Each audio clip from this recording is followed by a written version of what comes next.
for allowing me to share my views on this particular platform and be a part of this discussion this evening. A very, very timely moment. India has just celebrated Independence Day. Sri Lanka has just completed a general election.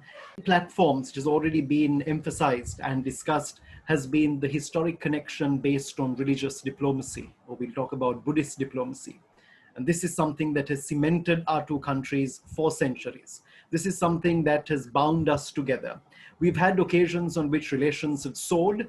We've had occasions on which relations have soured as well. Yet, one of the most fundamental factors that we've got to always bear in mind is that the strength of the foundation, irrespective of what happens, irrespective of developments that take place between our two countries, our geographic connection, our historic connection, our religious connection, our political connection, and very importantly, our economic connection binds us together as two inseparable countries in the context of South Asia. When it comes to foreign policy formulation in Sri Lanka, India remains a constant, a cornerstone, a key factor that is always taken on board, that is always borne in mind. Why is this? What would change? What has changed? Will it change? On the contrary, this is where, irrespective of which period of history we examine from independence onwards, irrespective of political party in office, irrespective of personality leading the country, Sri Lanka has remained a crucial factor, a country that we can never ignore, that we have to always bear in mind remains a key ally within the region, a country that comes to us on the first instance of a natural disaster, some kind of damage that may be caused within the country. One of the first responders is India, and India has proven that. This was even proven just last week with the conclusion of the election, the first international call emanated from Prime Minister Narendra Modi to Prime Minister Mahinda Rajapaksa.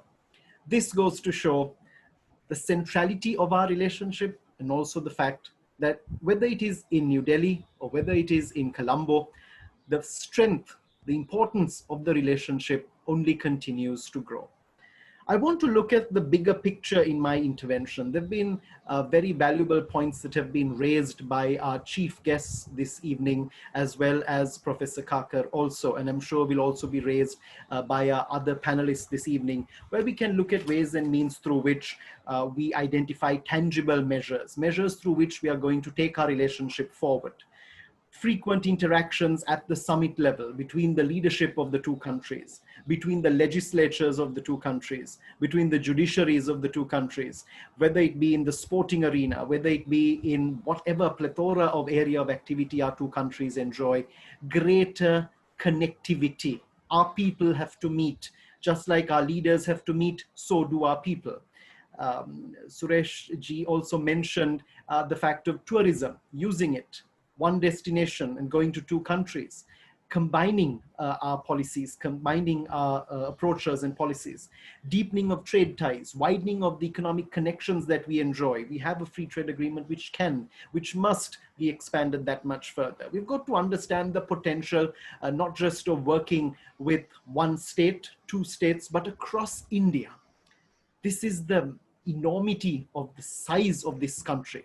This country possesses diversity, potential, progress, markets, opportunities for Sri Lanka. And from a Sri Lankan perspective, it's a country that is on a very important wicket at the moment, to use a cricketing term of Professor Kakar as well.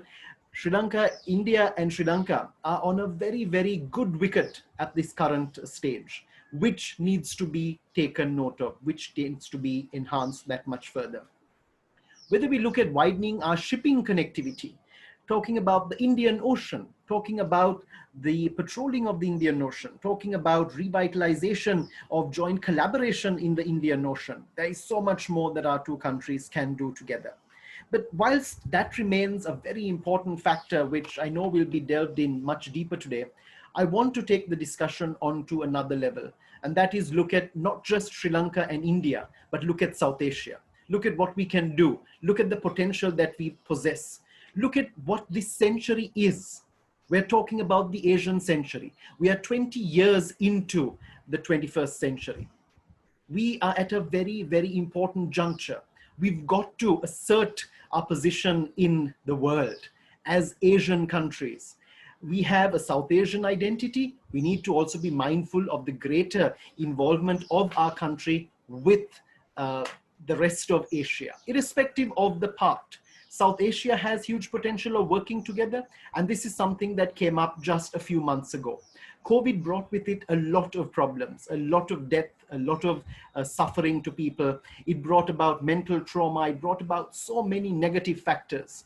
But something very, very positive emanated in our region, and that was the virtual summit proposed and initiated by Prime Minister Modi. This platform, bringing leaders together, at least on the virtual level, was so very significant, was so very important, because it shows the potential we have. If we want to work together, we can work together, and we better work together. If we don't, we're going to lose out on a wonderful opportunity, which later on, 50, 100 years from now, we're going to look back and regret decisions that were taken at this point, if we let our South Asian unity, grouping, organization suffer or die a natural death. This is something that must not be allowed to happen on any front. When we strategize and we look at that bigger picture of what we can do, it is the responsibility of all our countries in South Asia. India plays a very crucial role. So does Sri Lanka. Sri Lanka has played a very pivotal role in the past on varied occasions. We go back to the early 1960s. Prime Minister Sirimao Bandaranaike took initiative to facilitate discussions between India and China. That was a very momentous step forward. She was a very new on the world stage, where marking her 60th anniversary of becoming the first woman prime minister this year.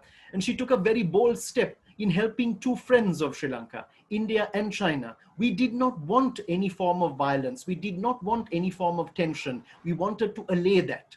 And this is where Sri Lanka possesses massive opportunity of helping countries in the region see, realize, understand the potential if we get together, if we work together. No one needs to leave. No one needs to enter the grouping. We've got an ideal arrangement. We are looking at geography. This is something that Prime Minister Modi also mentioned at his first SAARC summit, which unfortunately was the last SAARC summit that we witnessed, where he said, let us work to change cynicism into optimism. Undoubtedly, there is much cynicism in the region, but this is something that can be changed. And this is something that Sri Lanka and India can do, can collectively focus on. He also said, let us turn South Asia of flowering hope into a rich field of peace and prosperity. Until and unless we realize the potential, the synergy of us working together, until and unless we realize the opportunity that we can derive, when we look at our connections, which are not merely dating back to our independence. This is very, very important. Lots of countries in the world mark diplomatic connectivity based on their dates of independence or the dates on which countries have come into existence. Sri Lanka and India enjoy a unique platform. History has bound us. Certainly our interactions from then now have kept us together.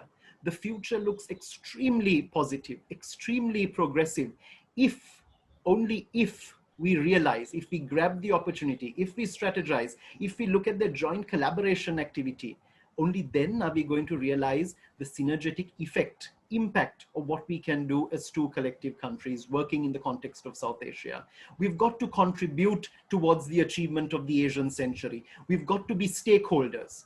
We've got to lay claim to the Asian century. We've got to be participants. We've got to ride the wave. For countries to do that, we've got to put aside certain misgivings. We've got to put aside history. We've got to put aside the past. There are certain aspects which bedevil relations, but as Lakshman Kadirgama observed many, many years ago, and it was actually 20 years ago that he made the observation, when he talked about the region, when he talked about us coming together, and he said, it has to happen. We will overcome the problems that beset us now. These are problems that bedevil relations among some of us. They are intractable, but not insoluble. There is a vast reservoir of goodwill among all the people of our region, which in time will propel the member states concerned to get together, to bury their differences and move SAARC along. It is now our responsibility to keep SAARC alive. It's very important for us to get involved in regional groupings within the context of the larger part of Asia, whether it's in BIMSTEC. There's huge opportunity. BIMSTEC is connecting South Asia and the ASEAN region. Wonderful platform, wonderful opportunities can be derived from such interaction and engagement. But what we've got to realize, and what we realized with COVID, was the importance of our neighborhood. You and I can change our neighborhoods. We can change houses. We can change areas in which we live. Countries can't do that. We've got to realize the importance of our neighbors, work together, look at what fruitful outcomes can be achieved through that progress of engagement, and understand that it is only through the process of strategizing, understanding the importance that both of our countries are going to play a very, very important role in the achievement of the Asian century and have a crucial stake, not only in South Asia, but also in the world. Thank you.